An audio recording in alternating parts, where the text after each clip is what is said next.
ఎంత పని చేసావయ్యా బాబు, అసలు అంత క్రేజీ బండి పరువంతా తీసి పారేసావు. ఇంతకీ మ్యాటర్ ఏంటమ్మా? నేను ఒకసారి ఆ బండిని తీసుకుంటే పరువు మళ్ళీ వచ్చేస్తదేమో. నువ్వెంత కష్టం చేసినా గానీ ఆయన ఆ డీలర్ అయినా కూసంతా ముందు వెనక ఆలోచించాలి కదా. కస్టమర్ అంటే దేవుడు అంటారు, అలాంటప్పుడు కస్టమర్ అడిగింది చేయకుండా బిల్డప్ ఇచ్చేస్తే ఇదిగో హెట్టాగే అయింది. మ్యాటర్ మనకు పూర్తిగా తెలియదు కదమ్మా, అలాంటప్పుడు డీలర్ గురించి ఎలా మాట్లాడతాం? అంత పెద్ద బండి కొన్న తర్వాత కస్టమర్ని సంతృప్తి పరిచేలాగా చెయ్యాలబ్బాయి, లేకపోతే ఇదిగో ఇలాగే ఉంటది.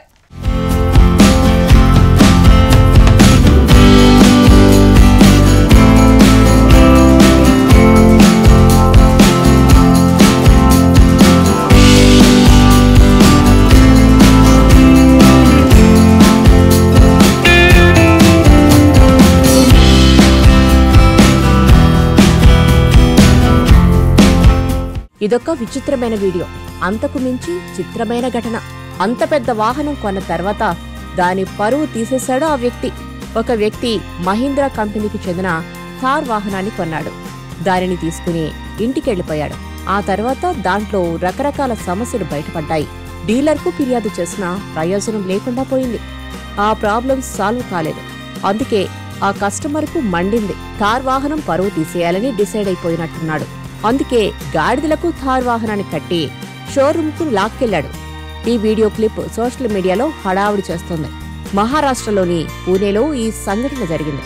జున్నార్ ప్రాంతంలో నివసించే గణేష్ రంగే కొన్ని నెలల కిందట మహీంద్రా కంపెనీకి చెందిన థార్ ఎస్యూవీని కొన్నాడు. దానిని కొన్నాడన్న మాటే గాని ఆనందం లేకుండా పోయిందట. మొదటి నుంచి ఆ వాహనంలో ఏదో ఒక సమస్య వస్తూనే ఉంది. వాటర్ లీకేజీ, ఇంజన్ నుంచి పెద్ద శబ్దం రావడం, ఇలా రకరకాల సమస్యలతో అతడు ఇబ్బందులు పడ్డాడు. చాలాసార్లు ఈ విషయాన్ని డీలర్కు ఫిర్యాదు చేశాడు. అయినప్పటికీ ఫలితం లేకపోయింది. ఇంకా లాభం లేదనుకున్న ఆ కస్టమర్ కొత్త రకంగా నిరసన తెలిపాడు. డీలర్ను విమర్శిస్తూ కార్ చుట్టూ పెద్ద పోస్టర్ని ఏర్పాటు చేశాడు. ఆ వాహనాన్ని తాళ్లతో గాడిదలకు కట్టాడు.